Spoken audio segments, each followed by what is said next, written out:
Good morning. It is about 41 degrees this morning. Feels like spring in Michigan. I'm starting to sweat a little bit, so I'm not a big fan of that, but it is nice. I've just been walking along here today and feeling a little bit giddy. And I've had several people reach out, a few people who I didn't know had reached out, and then some people who are people that I have a tremendous amount of respect for and consider good friends who I haven't even heard from in a while, who have reached out and commented about the videos that I've been creating, and that they happen to be in similar paths and different things like that.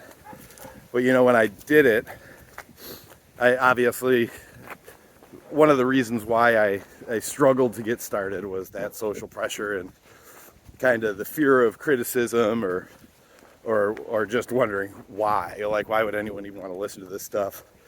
Or whatever, that hesitation. But I certainly did not do it with the goal of positive feedback or any feedback at all. And I think the whole path at which I went about starting to shoot and release these videos, it was kind of covert, because I just wanted to get it out there and start posting. I didn't share that I was doing it. There were some people who had subscribed to our YouTube channel, so they got to see it because they probably got notifications or whatever. But yeah, I hadn't even talked to Amanda about it, and I think she started to see it, and she was just like, I'm just letting you create the content that you need to, or the content that you're creating, and I don't want to mess up your process.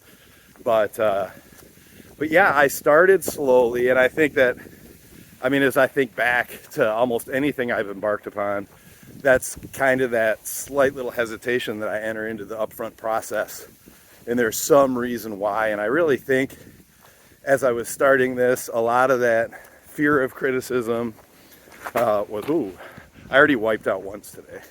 But yeah, the fear of criticism or whatever, I use that as an excuse to not put content out there, or maybe not let people know loudly that this is what I was going to be doing or whatever. And I think a lot of the time, whenever we make change, it's going to feel like that.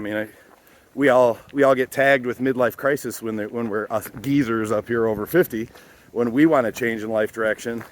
People from the outside who may not understand, who may not know the circumstances, look, or we think they do, and say, look, he's going through a midlife crisis or whatever. And it's just that we're doing things differently. So everybody wants to find something to point and blame it on. But I was thinking about kind of the reason why, or some of the the patterns that I had defaulted to throughout the years. And as it relates to kind of going out there or talking about what it is I'm excited about. Even from back when I was a little kid, I always felt like I was overly enthusiastic. If I was excited about something, I was going to try to get everybody together. I was going to try to get them excited about it, and I was going to try to get us to all go in the same direction or whatever. But I think even from an early age, as I would approach people and have that enthusiasm, I almost felt as though they were backing up a little bit, or whoa, that's a little bit too much. And so I've almost intentionally dialed it back, and felt like that was acceptable because we have to get along socially. No one wants to freak anyone out. And heck, now with the long hair and beard, I can imagine someone's coming at you enthusiastically like that, especially on a trail or something. You might get nervous and want to run. But that was really something that I was trying to control intentionally so that I could fit in or fit that mold or whatever. So I was listening to an audiobook yesterday a little bit, and by a guy named Brendan Burchard. And I've been following Brendan since 2005, 2006. He was a young kid, and he was kind of talking about how you can take a message on the internet and capitalize on it or whatever. He was one of the early people that was doing digital marketing that I followed. But he wrote this book called High Performance Habits, and he talked about that specific thing that I was just sharing with you a few seconds ago, about dialing ourselves back to be more accepted by other people. And he said, he basically like brought a very clear point straight up in my face, is when you're doing that, you're essentially saying, I'm okay with being inauthentic because I don't want to make that other person feel uncomfortable because I'm being me and being enthusiastic. And that one was kind of a stunner, because that reeks of superiority.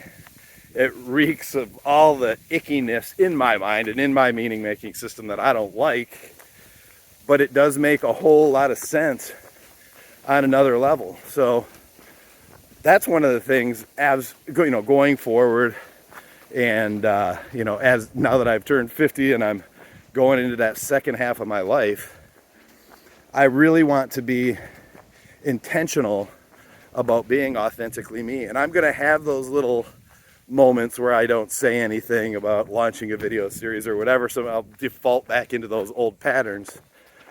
But as soon as I notice it, I want to shake that off, because that's bad juju in my book, and I want to be more me. So I'm going to be enthusiastic. I'm going to practice socially acceptable behavior, but I'm not going to do it by watering myself down. I'm just going to do it by intentionally not offending people. But I am super excited. So nice to hear comments. It's not the reason I do it, but man, does it feel good to know that smart people on a good path have this message that's resonating with them. So I'm going to continue to go and hike in this nice spring weather and live my life a brand new way that I love. Thank you very much.